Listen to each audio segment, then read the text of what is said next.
Sheikh Abdul Muhsin Al-Abad Al-Badr, Hafidhullah Ta'ala, he mentions, he says, Man akharahu amaluhu, meaning he said, yani al-ma'na, what is meant by this statement of the Prophet sallallahu alayhi wa sallam, Man akharahu amaluhu an dukhul al-jannah, lam yusri' bihi nasabuhu ila dukhul al-jannah. That whoever his actions have impeded him, have slowed him up, have arrested his or her development, and thus it had impeded them and been a hindrance for their entrance into Jannah. Whoever's actions had slowed them up and impeded them from the entry into Jannah, then their lineage will not hasten their entry into Jannah. Then their lineage will not hasten their entry into Jannah.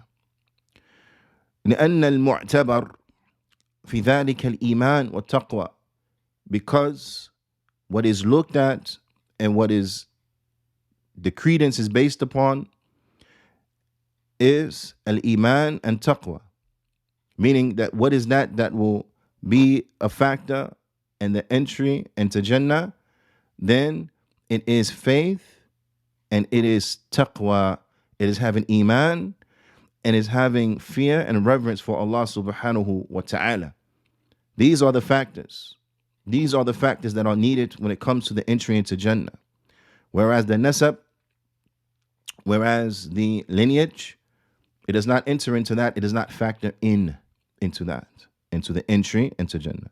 The Shaykh, he says, كما قال Allah subhanahu wa ta'ala, just as Allah subhanahu wa ta'ala, he said, إن أكرمكم عند الله أتقاكم.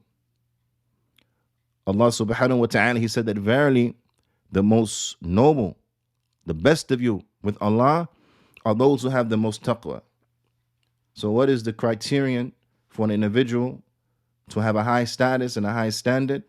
What is the criterion for one to be noble with Allah subhanahu wa ta'ala? Is taqwa. So what makes one better than the other one, what makes one above another one, then it is the degree of taqwa that they have. It is not due to lineage. It is not due to one's race. It is not due to one's culture. It is not due to the tone of one's skin. It is not due to the language that one speaks. No. It is due to taqwa. It is due to taqwa. So it has nothing to do with whether you're black or you're white or you're other than that. Totally irrelevant when it comes to these affairs. Totally irrelevant when it comes to things that are real. Totally irrelevant when it comes to reality. Because the reality of it is that we all come from our father Adam and our mother Hawa. We all come from the same parents. We all come from the same parents. So that which differentiates us in our physical appearance is of no real value because our origin is one as human beings. So none of that, and especially those things in which you have not chosen. You did not choose to be from this place or that place. You did not choose to have this color skin or that color skin. You did not choose to have parents who speak this language or that language. You did not choose the tribe in which you have come from and so on and so forth. So how can we give you any credit for that? How can we give you any credit for that? You had nothing to do with any of that.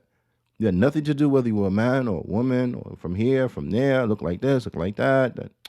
You had nothing to do with that. So why would we credit you with it? If there's something from it that deserves credit, you understand?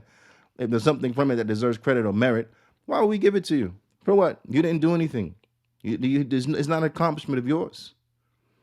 Do you understand? So the only thing that really matters, real for real, is taqwa and iman, the proper belief and the application. Because at taqwa, it is to do that which Allah Ta'ala, He has commanded you to do, and to stay away from that which Allah Ta'ala commands you to stay away from. This is a taqwa This is a taqwa. To leave off the dhunub, this is a taqwa. Huh? So, this is what matters when it comes to the entry into the Jannah.